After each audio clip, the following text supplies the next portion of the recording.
आज के इस वीडियो में हम कुछ सेंटेंसेस सीखेंगे और ये सेंटेंसेस हम स्ट्रक्चर यूज़ करके बनाएंगे।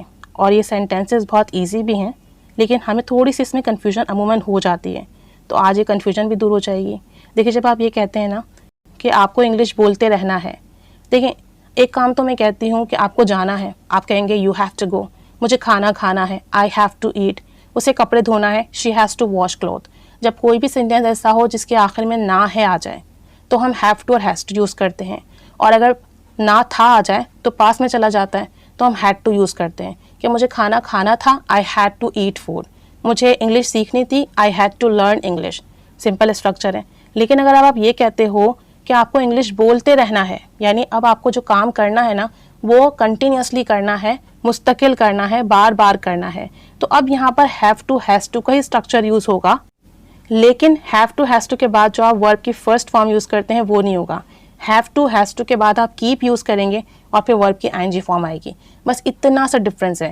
यानी सब्जेक्ट के बाद आप have to has to use कीजिए ना है की वजह से, फिर कोई काम कंटिन्यूसली कर रहे हैं ना तो उसके लिए फिर आप कीप यूज़ करेंगे, फिर वर्ब की आईएनजी फॉर्म आएगी, क्योंकि कीप के बाद हम वर्ब की आईएनजी फॉर्म यूज़ करते हैं, और फिर उसके बाद ऑब्जेक्ट। अब ये सेंटेंस ले लें, आपको इंग्लिश बोलते रहना है, यू हैव टू, फिर आ जाएगा कीप, फिर speaking English, you have to keep speaking English. आपको रिसर्च करते रहना है, you have to keep researching, you have to keep researching.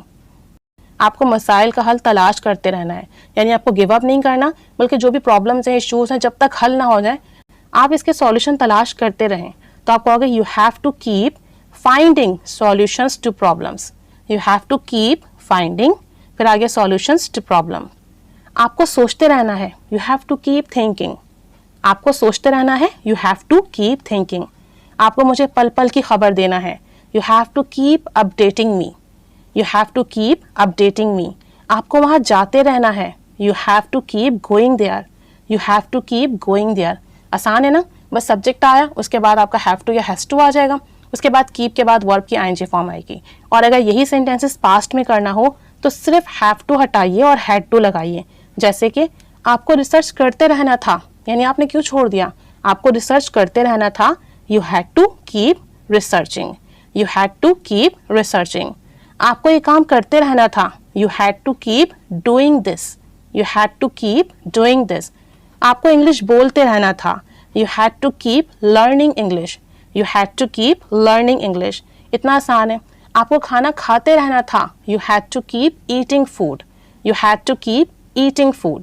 अब दो सेंटेंसेस आप बनाइए, आपको दुआ करते रहना था, आपको दुआ करते रहना था, और आपको मुझसे बात करते रहना है, आपको मुझसे बात करते रहना है। ये दो सेंटेंसेस बनाइए प्रेजेंट में और पास्ट में, इसे अपनी कॉन्वर्सेशन में यूज़ कीजिए, प्रैक्टिस कीजिए।